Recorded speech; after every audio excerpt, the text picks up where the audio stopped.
kami mahasiswa yang melakukan penelitian dan tertarik menganalisis tentang internalized misogyny, psychological distress, cyberbullying pada tren pick me girl or boy di TikTok.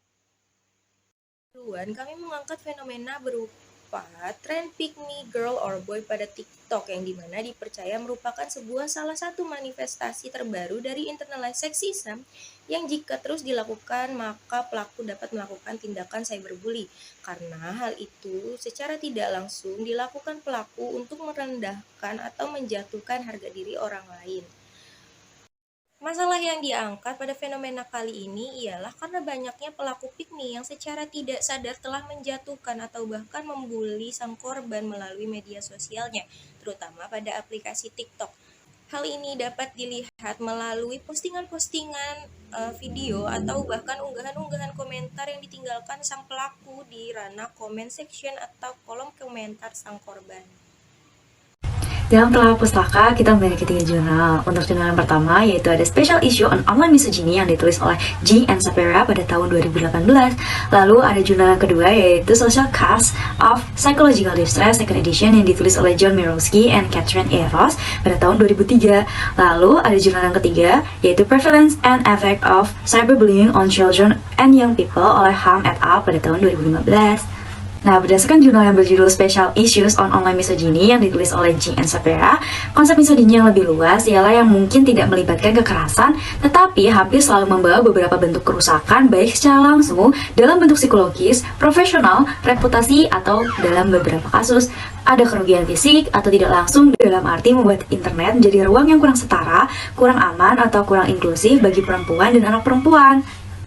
Lalu, berdasarkan jurnal Social Cause of Psychological Distress Second Edition yang ditulis oleh John Mirowski and Catherine A. Ross, tekanan psikologis adalah keadaan subjektif yang tidak menyenangkan dari depresi dan kecemasan yang memiliki manifestasi emosional dan fisiologis.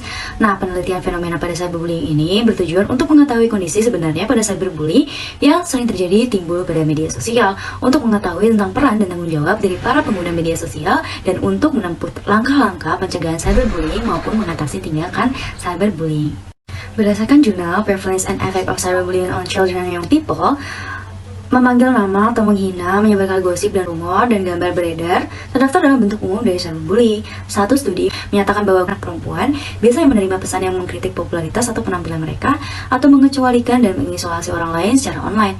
Sementara anak laki-laki sering menerima pesan homofobia atau komentar mengejek tentang kemampuan fisik mereka.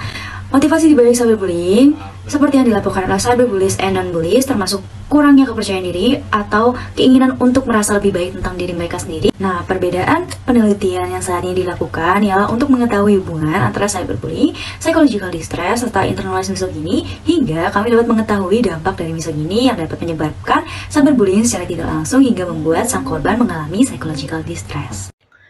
Pada penelitian ini menggunakan metode kuantitatif di mana pengambilan datanya diambil melalui G-form yang disebarkan kepada pengguna TikTok aktif pada mahasiswa dan didapatkan 97 responden pengguna TikTok aktif pada mahasiswa.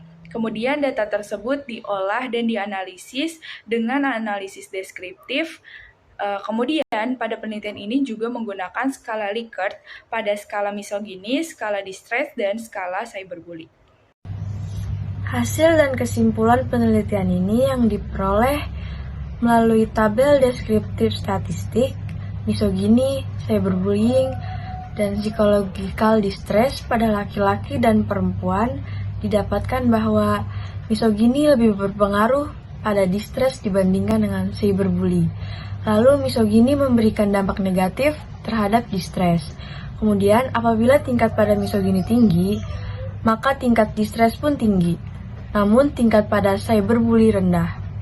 Kemudian misogyny lebih sering terjadi pada laki-laki dengan nilai rata-rata yang diperoleh sebanyak 14,313.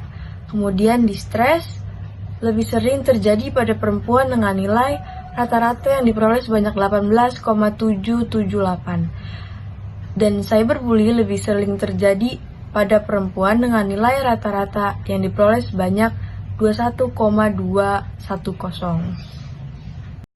Sekian penjelasan dari kelompok kami. Kurang lebihnya mohon maaf. Wassalamualaikum warahmatullahi wabarakatuh.